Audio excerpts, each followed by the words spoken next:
ఒక అడవిలో ఒక సింహం ఉంది. ఆ అడవిలోనే ఒక చిట్టెలుక కూడా ఉంది. ఒకనాడు సింహం చెట్టు కింద పడుకుని విశ్రాంతి తీసుకుంటూ ఉంది. అప్పుడే పక్కనే ఉన్న కన్నంలో నుండి చిట్టెలుక ఒకటి బయటకు వచ్చింది. అది అటూ ఇటూ పరిగెడుతూ ఆ సింహం కాలుకు తగిలింది. సింహం ఒక్కసారిగా పంజా విసిరి చిట్టెలుకను పట్టుకుంది. చిట్టెలుక భయంతో గజగజ వణికిపోతూ, ఆ మృగరాజా, నన్ను ప్రాణాలతో విడిచిపెట్టు.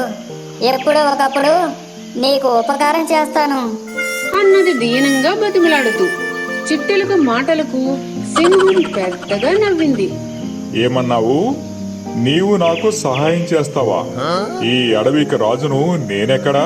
కన్నంలో దాక్కుని నీవెక్కడా? నా కాలు గోరంతలేవు, అలాంటి నీవు నాకు బదులుగా ఉపకారం చేస్తావా?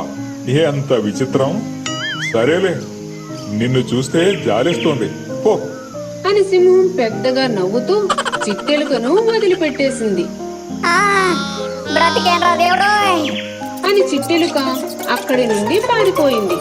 కొన్నాళ్ల తర్వాత ఆ సింహం ఒక వేటగాడి వలలో చిక్కుకున్నది. వలతాళ్లు గట్టిగా ఉండడంతో సింహం ఎంత గింజుకున్నా తప్పించుకోలేకపోయింది. కాసేపటికి వేటగాడు వస్తాడు.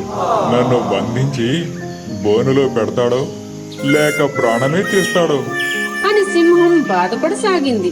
అప్పుడే అటుగా పరిగెడుతున్న చిట్టెలుక సింహం దీనస్థితి చూసింది.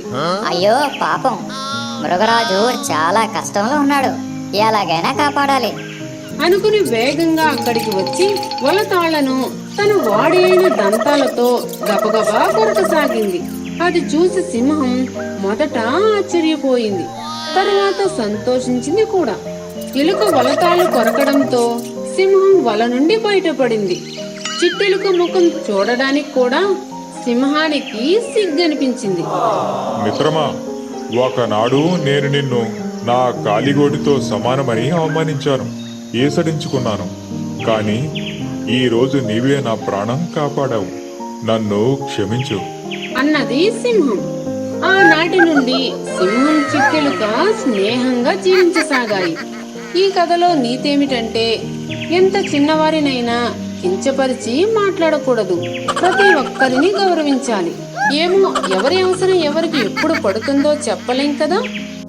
ఫ్రెండ్స్, ఈ వీడియో నచ్చినట్లయితే లైక్ చేయండి, షేర్ చేయండి. అలాగే మా ఛానల్ సబ్స్క్రైబ్ చేసుకుని మాకు సపోర్ట్ చేయండి.